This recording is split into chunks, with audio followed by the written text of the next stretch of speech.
So what is up guys?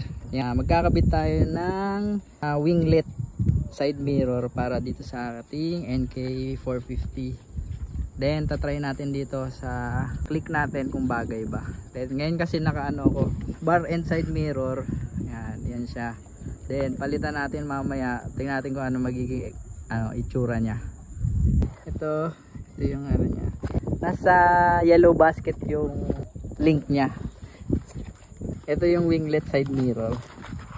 Yan. Pasok siya sa LTO kasi pasok yung 4 finger niya. Meron kasing tilt side mirror na maliit. Yun ata yung hindi pwede. Kaya ito yung nabili natin. Ayan, 4 finger pasok sa LTO.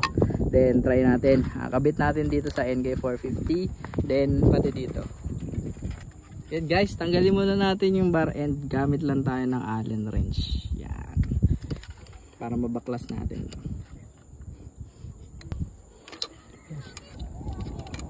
One down.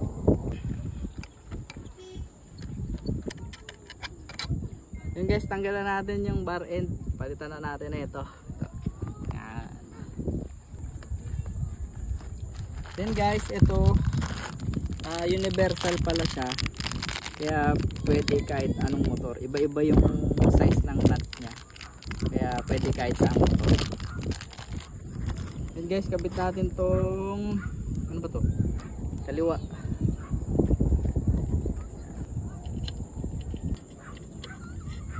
Yan. Maya natin higpitan kung ano yung prefer.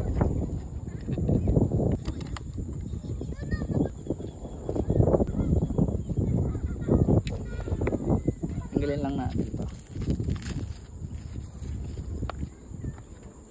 Wala! Ayan yung winglet. So kapag gusto nyong gamitin, pwede naman siya nakabuka. Angat nyo lang yan. Angat nyo lang yan. Yan siya. Yan guys. Ito yung harap. Malaki. Kitang kita. Bumagay ba guys? Bumagay ba? So bigyan natin ng konting montage. Pasok!